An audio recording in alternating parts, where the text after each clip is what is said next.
Vistorka fyrirtæki sem er komin á í eigu Norðurorku, stofnað fyrir 2,5 árum síðan til að akkúrat eins og Sindri nefnir réttilega að gera að hrinda einhverjum hugmyndum og pælingum í framkvæmd. Við erum ekki í einhverju rannsóknarvinnu eða tilraunastarfsemi eða eitthvað. Við erum í því að reyna að innleiða lausnir og sérstaklega lausnir í umhverfismálum. Og vonandi hafið þið séð eitthvað af þessu lausnum okkar. Akureyringar og Akureyri, við stöndum mjög framarlega, ekki bara á landsvísu, heldur bara í hinum vestræna heimi og svona það sem að flókin samfélög eins og okkar, við lifum í mjög flóknum samfélögum. Við gleymum oft hvað Akureyri flókið samfélag. Við erum eins og stórborg. Við erum með flugvöllur, sjúkrahús, við erum með háskóla, við erum með fullt af grunnskólum og við erum með mjög flókið samfélag. Við erum með sláturhús, við erum með fiskvinnslu. Það alls konar úrgangur sem streymir í samfélaginu, við erum með fullt af flóknum fyrirtækjum, steypuvinnslu og hvað það nú er. Þannig að við erum í flóknu samfélagi. Og til þess að fást við allt þetta sem við erum að gera, og þarf alls konar lausnir við, hvað ég að segja, þegar við kaupum okkur einhverja matvöru þá líkur ekki lífinu þar á vörunni sem við keyptum. Við þurfum að klára að ganga frá umbúðunum og jafnvel aðgöngunum ef við nýtum þá ekki. Beinin af lambalærinu eða hvað nú Vonandi þekkja allir grænu körfun okkar sem ætti nú að vera á hverju heimili á Akureyri og við flokkum lífrænt í hana. Þetta var, og það kannski, maður getur fyrir nokkur ára aftar, sennilega 3-4 árum, sé ekki svona í byrjun árs 2007, árið 2006, að þá förum við að bjóða upp á frítt í strætó á Akureyri. Og þannig að þetta er orðið meira en 10 ára gamalt verkefni. Og þarna voru nú pínu hugrakkir stjórnmálamenn á það þegar þeir standa fram fyrir því að það eru réttumlega 100.000 farþegar á ári, tekjurnar mjög litlar, örfáar milljónir á ári af þeim sem voru borg í strætó. Það hefði annars verið hægt að hætta með strætó. En þarna voru einhverjir pínu framsýnir stjórnmálamenn og segja bara, heyrðu, sleppum bara að reyna að ná í þessar tekjur, höfum frítt. Þetta kostar okkur einhverja 50-60 milljónir á ári að reka strætó. Og það hefur skilað því að núna árið 2016 þá voru yfir 500.000 farþegar í strætó á Akureyri. Þannig að þetta er alvöru verkefni sem skilar alvöru árangur. Og auðvitað er þetta greitt af þeim sem borga útsvar á Akureyri, vissulega. En þetta er þjónusta sem er mikilvæg og það þýðir það að þeir sem eru í strætó og þeir eru ekki á einkabíl og götunum. Það er það sem er líka mikilvægt. Það minnkar álagið á göturnar og sparar þannig fyrir sveitarfélögum. Græna trektin, það er verkefni sem við settum á stað í fyrra og vonandi einhverju hérna inn í grænu trektina. Þetta snýst það að safna steikingarolíu, notaðri steikingarolíu, ef maður er að steikja á pönnunni og er með afgangssmjör, ef elda lamb í ofni og það er mikil fita, þá er þetta að safna fitun í svona flösku í gegnum þessa trekk. Þetta er bara þetta er hugmyndafræði, þetta er alltaf að safna, ef maður er að gera kleinur eða laufabrauð eða hvað það er, að safna fitun í fötu. Og núna er hægt að skila þessu sem sagt á alla grenndarstöðvar á Akureyri, en líka upp á stóra gámasvæði við Réttarhvamm. Þessi úrgangsmatarolía, hún fer síðan út í fyrirtæki sem heitir Orkey og framleiðir lífdísel. Og lífdísel er ekkert annað en notuð matarolía og settur í efnahvarfið efni sem heitir metanól. Úr því verður lífdísel og honum má blanda í venjulega olíu sem fer bara á dísilolíu. Og við semst núna í meira en 1 ár erum búin að nota 20% blöndun á alla strætóana á Akureyri. Þannig að þetta er komið bein tenging að þeir sem að safna olíu, skila og fá svo frítt í strætó. Þannig að það er svona ákveðin hringrás sem er búið að búa til þarna. Og sama með grænu körfun okkar. að við erum að safna orku og við viljum gleyma því að þetta allt orku sem við erum bara að tala kolefni í grunni. Kolefni sem hérna út allt í timburinn og allstar kolefni í okkur og við þekkjum þetta svona með kolefni að það vera að tala kolefnis hlutleysi. Að það þarf að vera ákveðið jafnvægi í CO2 umhverfi jarðarinnar og CO2 í andrúmsloftinu, bara svona smá útskýring, að það ekkert annað en eins og einangrun á húsi og það sem við erum að gera með því að ná í kolefni ofan í jörðina, olíu og setja á bílana og brenna og blása út CO2, við erum bara að þykkja einangrun. Þess vegna talaðum hlýnun jarðar. Þetta bara, við erum að búa til meiri einangrun á jörðu. Og í öllu þessu kolefni og við þurfum að halda þessu búskap í jafnvægi. Og þannig stórt verkefni í því og við höfum nú kallað, og vonandi þekkja allir hérna inn í Moltu sem að tekur við þessu lífræna úrgangi. Þetta var aftur mjög flott verkefni á Akureyri. Treyst á íbúana aftur að taka þátt. Við hefum getað sleppt í að fara í strætó og verið bara á enganvík. Nei, við ákvaðum að nýta þetta tækifæri. Við hefum getað sleppt í að setja lífræna úrganginn í grænum körnum, setja bara áfram í almenna ruslið okkar. Það er ekkert sem bannar okkur það, en við treystum á að fólk skilji hvað verið að tala og í dag yfir 70% þáttaka á heimilum okkar í þessu verkefni. Auðvitað var það bara afhent karvan og pókinn og svo vonaði allir safni og skýri og Molta tók á móti 8.000 tonnum af úrgangi í fyrra. Það þýðir að þetta verkefni, ef við hefðum sett þessi 8.000 tonn upp á Glerárdal og í hóluna þar eða í Stekkjavík við Blönduós, þar sem við urðum allt okkar sem við urðum, þá hefði það þýtt 10.000 tonna meiri útblástur af CO2 á hverju ári.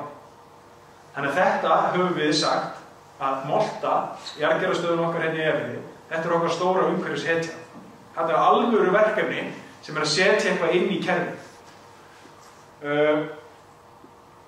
Því tengt, þá erum við að byrja að fikta með verkefni sem við köllum leyfarnar og þetta er svona smá orðaleikur að þegar við förum á veitingahús og fáum okkur að borða og klárum ekki matinn, að þá eru smá leyfar eftir og hvað ætlum við að gera við leyfarnar? Þarna Leifur Arnar og en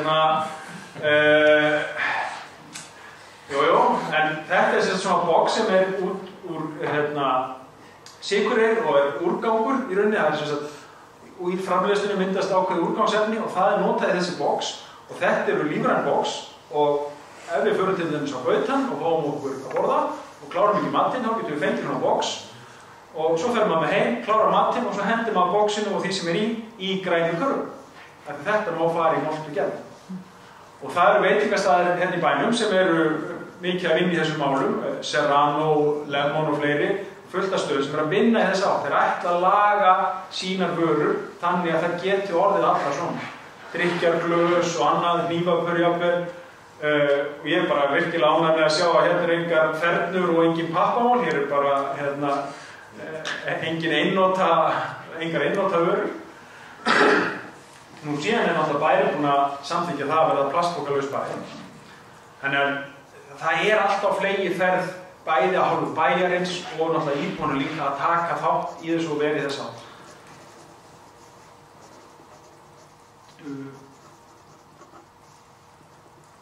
Og þið þekkið þessar grenndarstöðar, það eru 9 svona grenndarstöðar og við erum búin að setja upp núna þessa appelsínugula kassa sem við köllum orkan úr eldhúsinu og þarna þetta skila matarolíunni.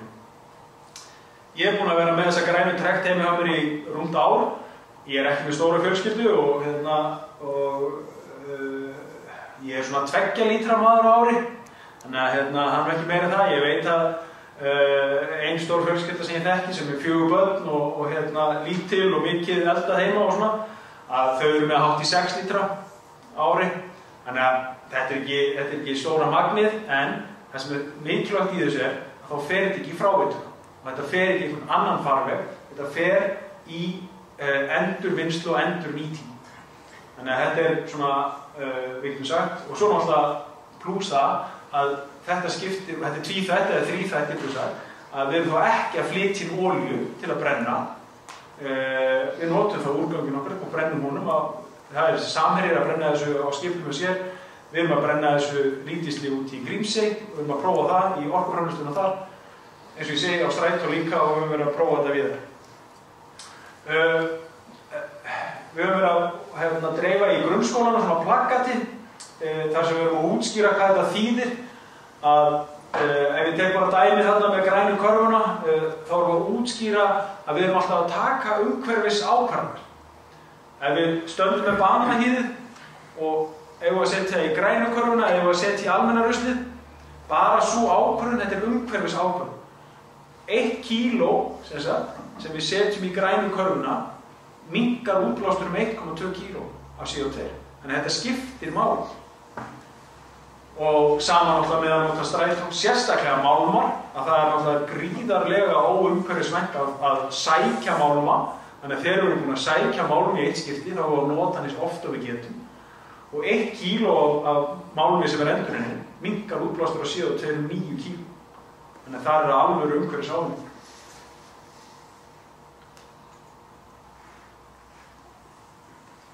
Hérna eru svona 2 dæmi vörur sem ég myndi kalla vandræði. Ég myndi kannski ekki kalla þetta vandræði vörur, ég myndi kalla þetta vandræði umbúð. Ég hef svo bara þessi skilaboð til þessara framleiðanda. Ágætis vörur, hvoru tveggja mjög gott á bragðið, kannski misholt, en umbúðirnar skelfilegar. Pringles dallana er ekki hægt að endurvinna. Það er hægt að endurvinna plastlokkið og kannski filmuna ofan af, en hitt er bara einhver vafningur af alls konar vörum, pappa og málmum og einhverju drasli, og það er bara ómögulegt að fara nema mennin að fara að skilja þetta að eitthvað, og þetta er bara vandræði vara og fer sem sagt í vörður. Grjónagrauturinn sem er náttúrulega alveg ljómandi fín matvara. Þarna erum við með box sem er með plastloki, sem er með álfilmu og í því er plastskeið og það er lítill svona poki með kanilsykri og síðan er álloki við því og síðan er pappi utan plastmál. Og þetta er allt til þess að geta borðað eina lúka hrísgrjón. Þannig að við erum búin að hafa ansi mikið fyrir því að gera ekki þessa lúka hrísgrjón sjálf heima hjá okkur. Geta gripið eitthvað, fljótt, fengið sér eitthvað. Þannig að þegar maður tekur þetta og svona í sundur og sér allar vörurnar og hvað er búið að hafa áhrif á umhverfi bara til að skila þessu einu lúka hrísgrjón til okkur. Þannig að þetta eru svona, og við erum bara að koma því að auðvitað snýst þetta náttúrulega upphaf, að hvernig við erum að neyta og magnið sem að streymir inn til okkur.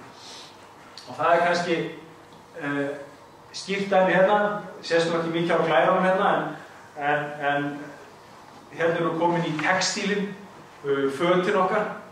Það er náttúrulega þekki allir þessar stóru gámaeiningar.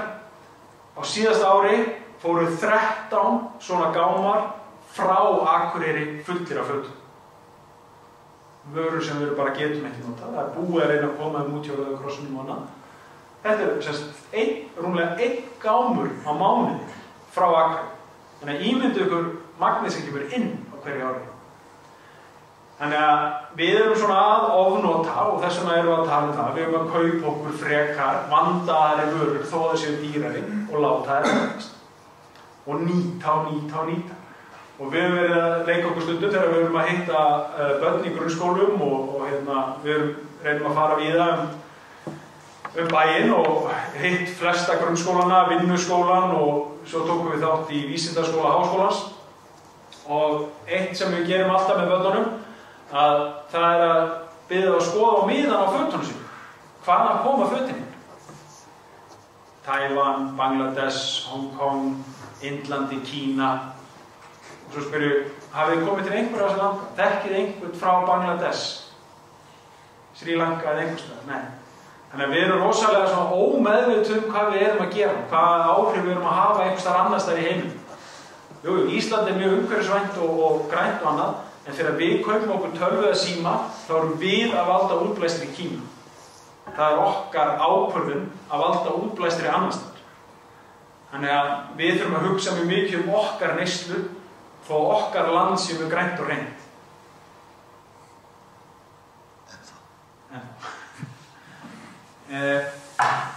dæmi góða lausnir. Hérna nú þeir sem hafa komið í Háskólann á Akureyri. Háskólinn á Akureyri algjörlega fyrirmyndarstofnun þegar kemur að umhverfismálum. Stendur sig vel í flokkun, býður upp á hleðslustaði fyrir rafbíla og virkilega metnaðarfullir í að standa sig, að flokka allt og þeir bara fundu sína eigin lausn. Þarna eru svona hjá almenningi, bara út á götum, á Ítalíu, bara hægt að setja í flokka. Við erum komið núna 2 svona stöðvar í miðbænum Akureyri, þar sem hægt að flokka í 4 flokka. Og síðan hérna á stóru myndinni, þetta í Ljubljana í Slóveníu. Þarna undir eru sem sagt stórar gámaeiningar sem sjást í. Og fyrirtækin í miðbænum eru bara með kort, svo strjúkaðu bara kortinu og svo hendaðu sínu rusli í sína flokka og svo á nóttinni koma stóri bílar, hífa upp og losa. Þannig að frábær lausn í svona miðbúrum.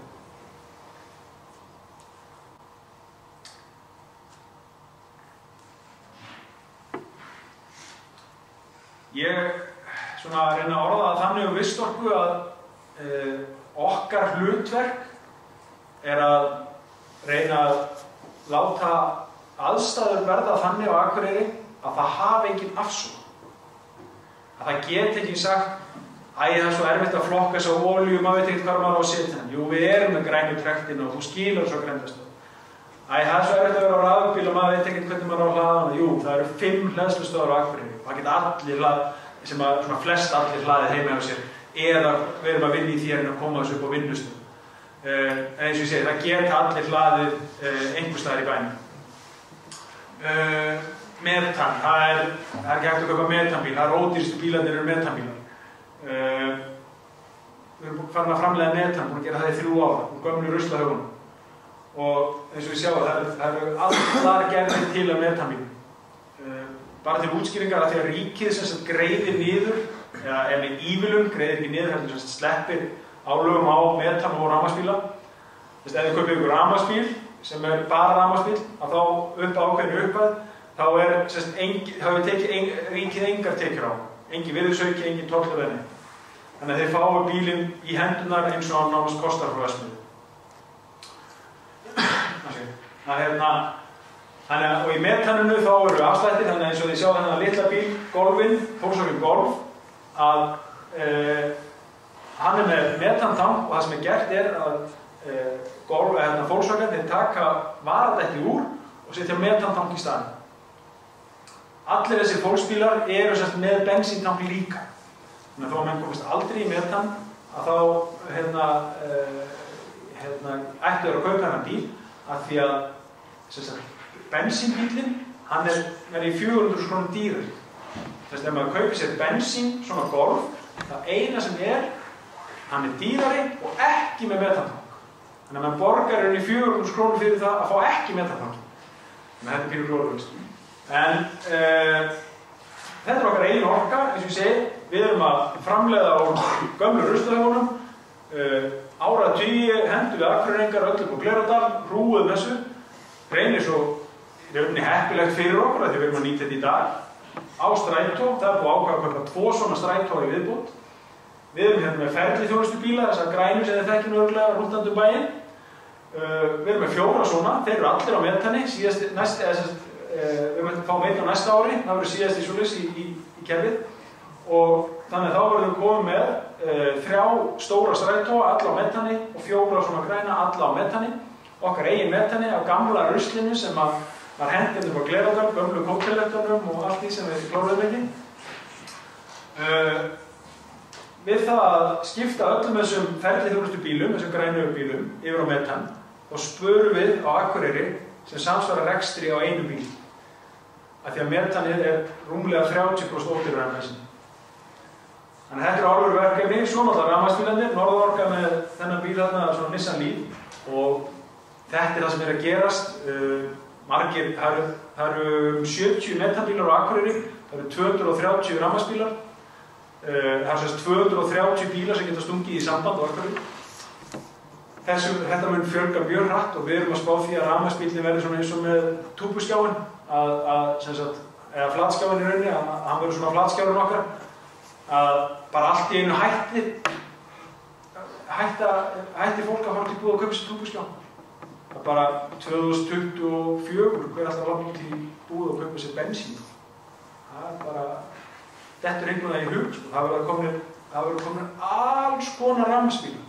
Litlir, stórir og ódýrir, dýrir og hvað það er, mikla dregni, litla dregni. Og þetta erum við að fara að sjá allt á næsta ári, 2019. Þannig að 2023-2024, þetta mun gerast mjög hratt og þetta verður bara beint upp. Þetta verður ekkert svona eitthvað hægt og rólega. Að allt í einu mun bara stoppa sala á bensínbílum. Spá í.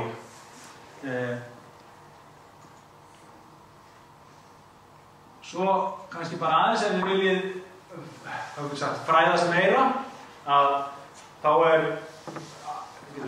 stofnun sem ég vinn mjög mikið og nái með og heitir Orkusetur og hluti af Orkustofnun og innan á nýsköpunarráðuneytinu að þegar hún rekst á greinar eftir Sigurð Inga Friðleifsson sem fer fyrir Orkusetri við vinnum mjög náið saman eins og ég segi.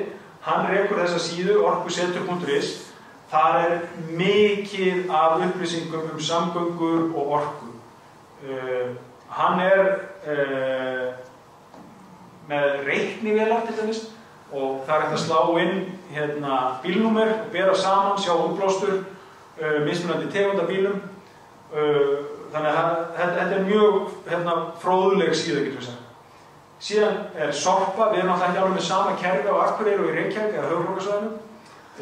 Hérna á Akureyri all svona gáma þjónusta, hún bara boðin út.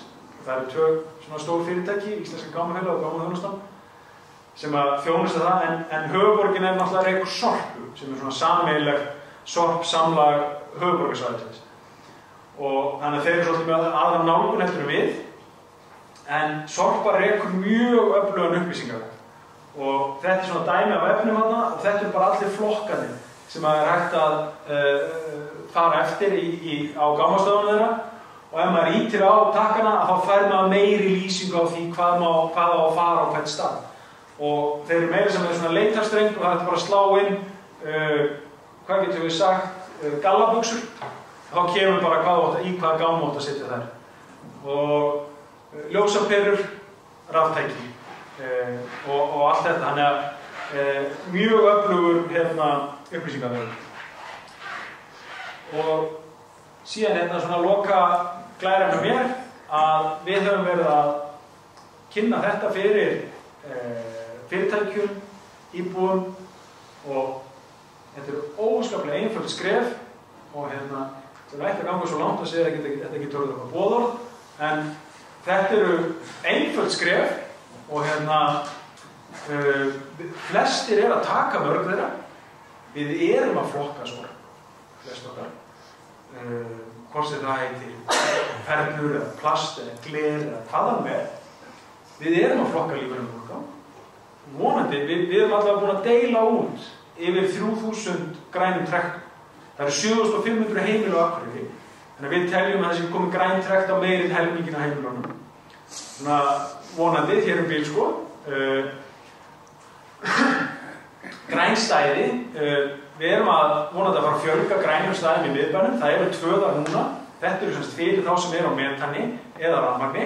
Þeir fá forgang í stæði, betri stæði. Þarf ekki að stilla klukkuna og háskólinn líka með 2 stæði svona. Og þetta við að hvetja fyrirtæki til að gera, að bjóða upp á grænstæði sem eru á besta stað, nálægt inngangi og annað, að ívilna þeim sem ákveða að koma á rafmagns eða metanbíl í vinnunum. Nú, setjum hleðslupolla, einhverjir eru byrjaðir, það eins og ég segja, komum við háskólann og það komum við í Ráðhúsið, Samherji búin að setja upp eitt polla hjá sér og svona þetta að koma hægt og rólega. Og við erum búin að vera að ræða við framhaldsskólana og ég er búin að senda erindi á Akureyrarbæ að fara að setja upp við alla grunnskóla og þess að það. Þannig að vonandi gerist þetta hratt að fyrirtækin fara að sjá. Af því að fyrir fyrirtæki þetta ekkert mikill kostnað. Það kostar að keyra þennan rafbíl eins og þennan 15.000 km á ári kostar kannski 3.000 krónur á mánuði. Það ekki meira hann. Og segjum við kæma á honum 20 daga í mánuði í vinnunum. Fyrirtæki væri kannski að borga fyrir mig 2000 kall á mánuði. Svo ég geti verið á rafmagnsbíl í vinnunni. Og þá myndi að leysa það að ég þyrfti að hlaða heim, segjum ég ætti heim í fjölbýlishúsi. Sem pínu vesen að vera á rafbíl í fjölbýlishúsi. Það þarf að græja eitthvað þar. Og fjölbýlið þarf að vera sammála það að setja upp hleðslustöð. Þá einfaldast fyrir mig að vinnustaðurinn býður upp á. Þannig þetta eru, við getum sagt, þannig séð smáaurar fyrir að hvetja fólk til að koma á rafbíl í vinnu.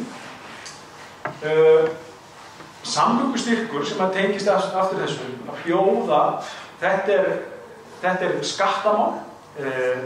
Skatturinn segir að alltaf 7.500 krónum á mánuði mega fyrirtæki greiða til starfsmanna sem koma ekki á bíl í vinnuna og þetta er skattfrjálst, þannig að þetta eru launauppbót, getum við sagt, fyrir að skilja bílinn eftir heima.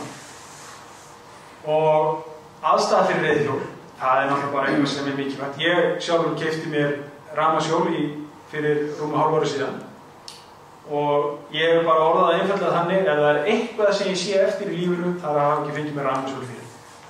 Það er það eina sem ég sé eftir svona í rauninni.